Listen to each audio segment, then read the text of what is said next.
Right, so we're back with my very well-timed film reviews today. Today, we're talking about The Northman, which has only just come out in the States, sort of. So maybe I'm not too late, but it came out like 2 weeks ago in the UK.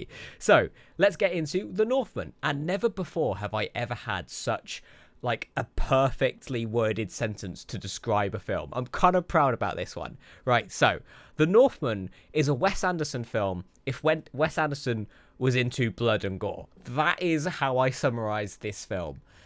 Let's just get into it, because this film is excellent. Okay, so what is The Northman? If you are not familiar with it, it is a story about revenge. That's all it is, basically. It's got Vikings, Ethan Hawke's in there somewhere, and Alexander Skarsgård is really ripped in this film. Like, incredibly muscle. He's got muscles upon muscles in this film. It's got a little bit of a theme of toxic masculinity in there, which we love to see. And, yeah. Basically, a young boy, submits himself to the idea that whoever kills his father, he will kill them, because that's the thing that you do, apparently, in Viking times. So to avoid spoilers, when his father is killed, he goes out for revenge, and we see throughout the course of, 20 years how he gets to the position of being ready to kill his father's murderer.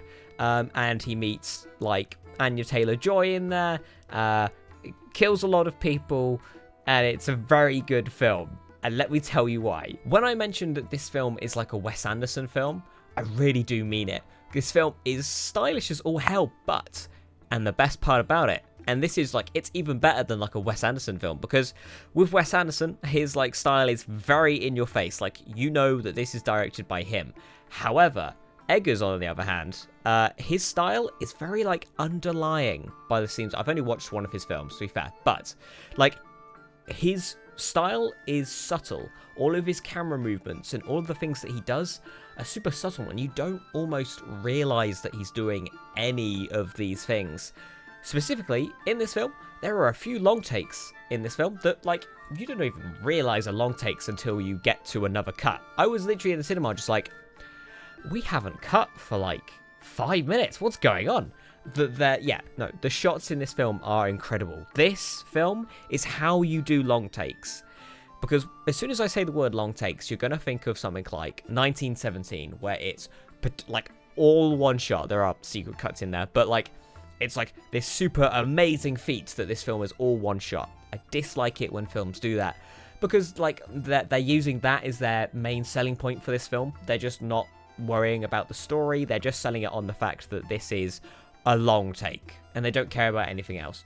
This, on the other hand, has story, and then secondly, they're using cool filmmaking techniques to make a good film. They don't care about the idea of being prestigious for their filmmaking styles and things.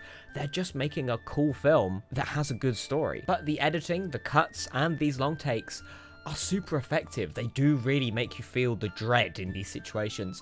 You feel like you are there. There's one particular scene near the beginning that's a fight scene that is just one super long take, and you're seeing all of this sort of chaos and bloodshed go on, and it's horrible, but at the same time, it's wonderful. And these long takes don't sacrifice style. A lot of long take films, they sacrifice the cinematography, and this doesn't. The shots are lovely, they are well placed. Whereas something like 1917, their idea of cinematography was everything's just going to be on a wide angle lens, and we might zoom in every now and then, because it's a long take film, and that's what people are here for. This film also, when you think about it, is really goofy. I love the directors and the researchers and whoever was involved, the writers. They researched Vikings and everything that they used to do, and was these people were weird. Let's make a movie about it. I love that they didn't shy away from that. It makes it feel so much more real and much more gritty, and much more of let's say an experience than something that Ridley Scott would make, The Last Duel, which was an excellent film. However, The Last Duel felt very sort of glamorous, and other Viking films, they have these super giant battles, and everything is shot in wides, and it's just the scale is off the charts. I like those films. However, I love it when a film especially like a historical piece, focuses on these smaller stories, these smaller narratives, and we don't have these giant battles for the sake of action. It's important to note that I do love those films, and they do have a very important place. However, I'm sort of on a smaller story kick right now, and having these smaller narratives gives us time to feel connected to these characters. It gives us time to feel dread and upset for them. It makes you like reflect and think like, what would I do in this situation? Or how do I feel about these characters? And in a sense, that is what art is meant to do. That is what art is for. So, this film is art. Say it with me. This film is art. I say it all the time, but truly, this film especially, I do really mean it. It is a masterpiece. And then there are several other, really, smaller, amazing things about this film. Like, the costume department just, absolutely blew, the costumes out of the water. Not just because they looked cool, but also they used colour and colour theory.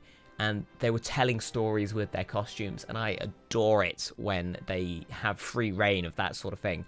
The costumes alone would make me want to watch this, on a 4K TV, pitch black room, because just to see the costumes and the color depth in them, yeah, they're beautiful. And of course, I don't know what I'm talking about when it comes to music, but the music, chef's kiss. It is excellent, and I kind of want to buy the vinyl now. It's very good. And I mentioned earlier, but despite this film being 2 hours and 10 minutes, the pacing is excellent. You will never feel bored in this film. Go watch it, because you will never feel bored. It is amazing. It's just going and going and going and going. With 2 hours, you normally feel a slog somewhere in the middle. No, this just, keeps going. They break it up into not necessarily chapters, but locations, which I'm a very big fan of. I like the idea of breaking it into locations like it's a play.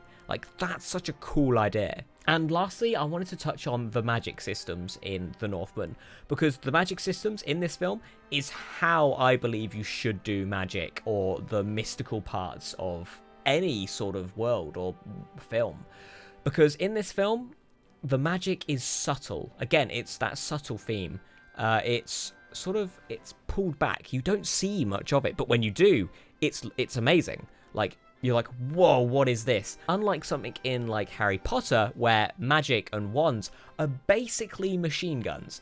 The magic of magic is gone. It's just ripped apart because you're seeing it every 5 seconds. When you do something like The Northman, where it's only cropping up every half an hour or every hour, it's really good, and it gets your attention. You want to know more. And in fact, that was one of my improvements that I would suggest for this film. My only improvement was that I would have loved to see more of the magic. How does it work? What's the world building behind this? But, it's good that I'm left with questions and I'm wanting more, instead of being yeah, I'm kind of bored about magic now. The Lord of the Rings does a very similar thing, and I love it. This is how you should do magic. So, that's The Northman. It is a very good film. It's excellent. Probably, it beats Batman this year for me. And it's probably going to be my favourite film of this year. I don't know what else is coming out. Doctor Strange is soon, so we'll see about that. However, yes, this film is really good. And if you can catch it in a cinema, please do go and see it. And I don't say that a lot. That is high praise for me, because I'm very much in the camp of, do I really want to see this in the cinema? I think it's probably because I do work in a cinema and I don't want to be there 100% of the time. However, this needs to be seen, I feel like, in a cinema, with the loudspeakers, the wide giant screen, and just immerse yourself. This is coming from someone that said I didn't really need to see Dune in the cinema. I saw it in the cinema, but I didn't really come out thinking it would have been any different at home. This you should definitely go and see, so try and catch it if you can, for me. So, thank you so much for watching this video and staying with the channel. We've gained a few subscribers recently, so that is awesome. Welcome all of you. I tip my hat to all of you. Thank you so much for watching. I love you all dearly. And yeah, before you leave and go and watch The Northman, I hope you're grabbing your car keys and running to the cinema now, because you need to see it. However, before you leave, please like the video, comment down below if you do go and see it. But most importantly, before you go, can you do me one more thing? Can you have a great day? Thank you.